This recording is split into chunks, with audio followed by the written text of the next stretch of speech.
I'm a motorhead, so I love cars and motorcycles more than cars. So you get a glimpse into everybody's life. So whoever has a motorcycle, they love to clean it up and they'll put a video. The only thing I never understood is when you put a video of your motorcycle, why do you put a background music? I would want to hear the exhaust of a motorcycle, the revving of a motorcycle. And imagine there's an old Kishore Kumar happening and it's a motorcycle and I am like, okay, I want to see this.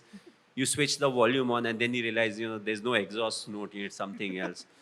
But yeah, to keep a track, अब तो Instagram थोड़ा news channel की तरह भी हो गया, but you cannot trust everything.